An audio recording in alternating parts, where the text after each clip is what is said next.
So Hobs Fall Cave is a necromancer hideout, eh? Let's have a wee look through it. It is just east of Frostflow Lighthouse. Highly recommend you check out that mini dungeon if you want a restoration book, because you'll also find one here in Hobs Cave. So, two locations fairly close and some restoration skill. South of the Tower Stone and very close to Elfland. We can go in and have a wee look. Just to give you a quick rundown of the place, you will find several skill books. Now, there are at least half a dozen quests that send you into this location. And once you enter, you will hear the pleas and cries for help from Lorena, who is up there in the cave. Unfortunately, you will not be able to save her, as by the time we get round, she will be sacrificed. Pretty nasty stuff. Also, if you're entering, Isabel may be lying about here, her body, if you're doing the quest line that involves finding Isabel. Right, let's jump into it. Like most dungeons, this is pretty linear in there's only one way you can go, but there is a few chambers that you could very easily miss if you weren't paying attention.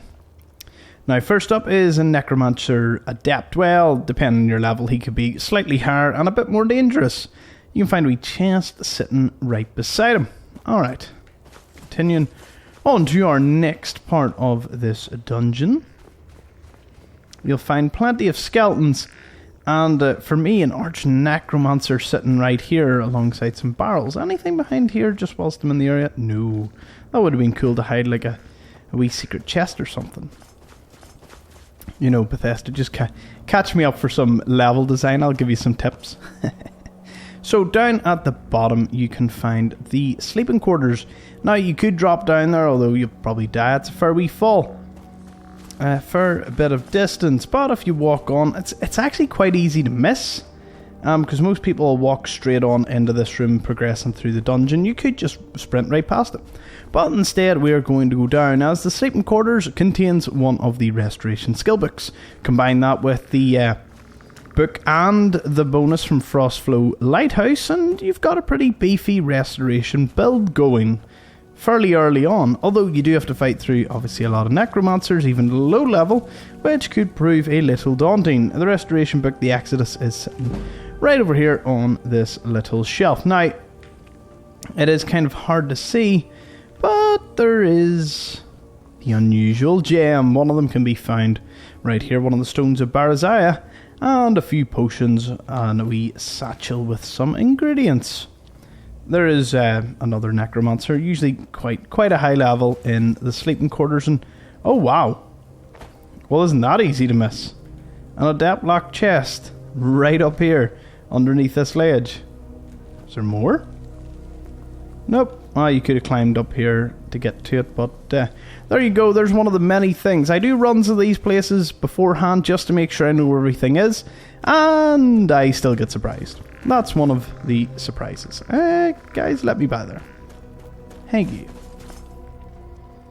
Alright, we're going to continue into that chamber that you saw earlier, where you'll find a few necromancers around a goat and another few skellies.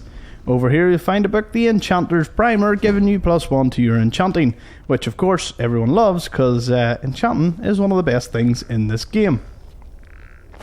Hopping over here, we'll find another satchel, a few more potions, and a wee apprentice lock chest for you to open.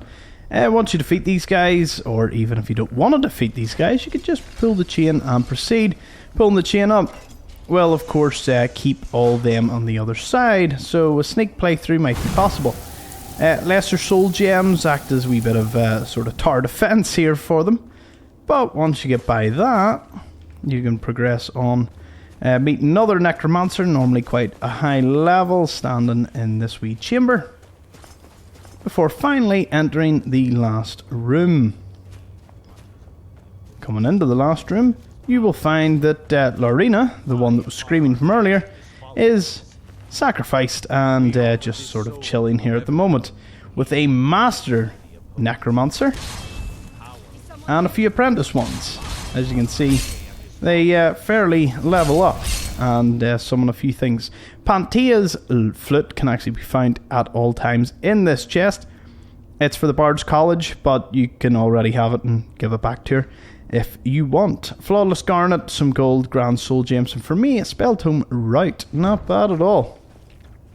Be careful, or be sure to get the Black Soul Gem that sits behind Lorena. It is a very valuable object. Just various things, Potion of Magic and the Iron Dagger, probably that was used to sacrifice her. Is the Master Necromancer, do you have a key? You don't have a key. Do you have a key? Nope. Nope, none of them have keys. Now, you could open this wee thing to get into here, where the apprentice is actually... He's actually summoned the Red Guard. Now, if you have the Necromancer skill, where you can get it, I think it's the Ritual Stone down by Whiterun. It is indeed, this one here. If you have the Ritual Stone, or obviously any necromancy, you can actually summon the Red Guards that are lying dead in here and use them to your advantage. Of course, I think Lorena will also get up if you use that spell. I actually think I have it. Do I have it? Powers. I do have the Ritual Stone. Let's see, does she summon? Lorena does, so there you go. You could actually get Lorena and some of the Red Guards to come and help you. Lorena, I'm sure, will be happy to help you take care of those pesky necromancers that have sadly dispatched of her. But yeah, that is pretty much Hobs Fall Cave done and dusted. You get a few skill books, few items, chests, good bit of loot, but of course you do have to fight through quite a few skellies and necromancers at lower levels. Might be a wee bit difficult enough, but for most of these I'm sure you can cover it without a problem. Anyways, I will catch you all on the next plane. As I said, if you need a place to go to in terms of recommendations, the Frozen Mammoth isn't too far away, where you can pick yourself up a pretty decent two-handed weapon, or Frostflow Lighthouse, the mammoth that places unmarked. That's why it's not on the map. It's somewhere around here, but you can always check it on the channel, and I'll show you exactly where it is. Anywho, that's me for this one. Thank you for watching. I'll catch you all in the next one. Bye bye.